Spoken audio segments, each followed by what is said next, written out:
இதுக்கு இல்லையா சார் ஒரு எண்டு அப்படின்ற மாதிரி அவர் திரும்ப வர்றாரு. S, it's comeback.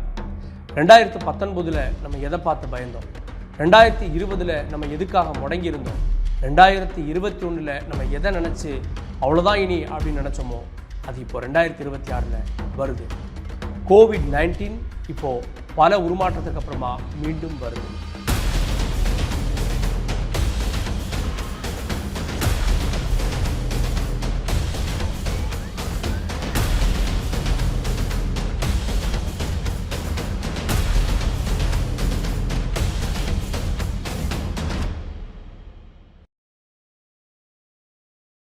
Omicron BA.3.2 அப்படின்ற ஒரு வேரியண்ட், அதுக்கு இப்போது சிக்காடா அப்படின்னு பேர் வச்சுருக்காங்க.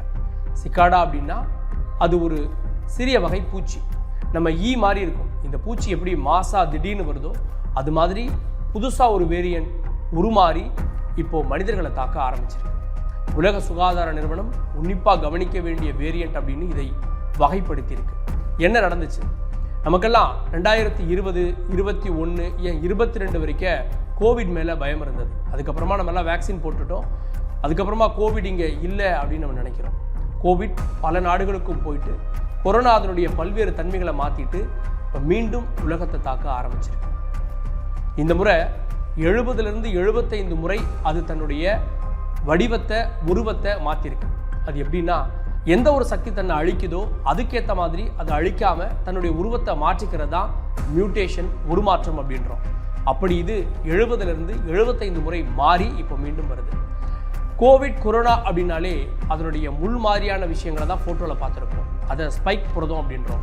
இந்த ஸ்பைக் புரதம் மட்டுமே 50 தடவைக்கு மேலே உருமாற்றம் பெற்றிருக்கு. இந்த ஸ்பைக் புரதம் தான் மாசா மனிதர்களுக்கு பரவுவதற்கு காரணம். அந்த ஸ்பைக் புரதமே 50க்கும் மேற்பட்ட முறை உருமாற்றம் அடைஞ்சிருக்கு அப்படின்றாங்க. 2024 தென்னாப்பிரிக்காவில் இதனுடைய உருமாற்றம் கண்டறியப்பட்டது.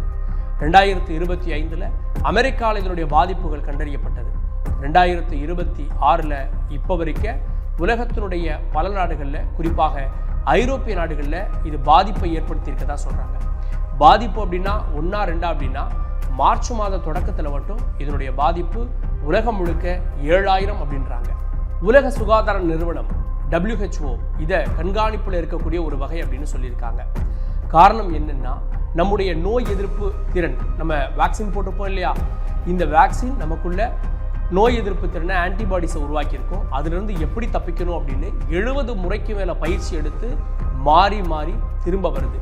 இன்னொன்று, நம்ம வேக்சின் போட்டு கிட்டத்தட்ட 4-5 வருடங்கள் ஆயிடுச்சு.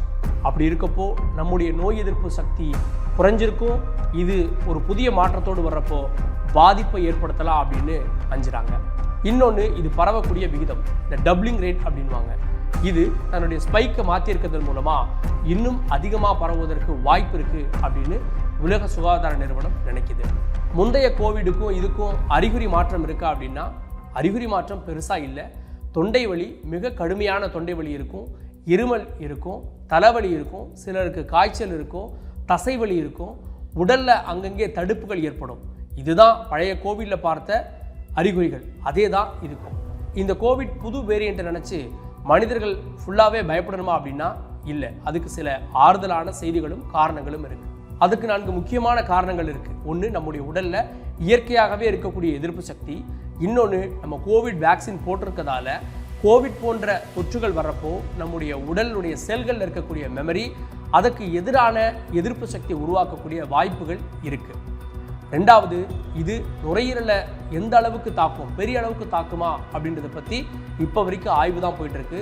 அந்த அளவுக்கு கடுமையான பாதிப்புகள் இதுவரை கண்டறியப்படவில்லை. 3வது, இந்தியாவில் இப்போ வரைக்கும் இதனுடைய பாதிப்புகள் கண்டறியப்படலை. ஒருவேளை இந்தியாவில் வந்துருச்சுன்னா அப்படின்னு கேட்டால், இந்த 5-6 வருஷத்தில் உங்களுக்கு எத்தனை முறை தலைவலி, காய்ச்சல், தொண்டவலி, சளி வந்திருக்கும்? அதை நீங்கள் டெஸ்ட் பண்ணியிருந்தீங்கன்னா, 10 முறை டெஸ்ட் பண்ணியிருந்தீங்கன்னா ஒரு 4 முறையாவது அது கோவிட் அப்படின்னு காட்டியிருக்கும். நம்மளை அறியாமலேயே, நமக்கு தெரியாமலேயே எத்தனையோ கோவிட் வேரியண்ட்டை நம்ம கடந்து தான் போயிட்டுருக்கோம். பெரிய அளவு அது பாதிப்பை ஏற்படுத்தாததால் அது செய்திகள்லையோ கண்காணிப்புலையோ வரலை. அப்படி தான் இதுவும் கடந்து போகும் அப்படின்னு நினச்சிக்குவோம். ஆனாலும் விழிப்புணர்வோடு இருக்கும்.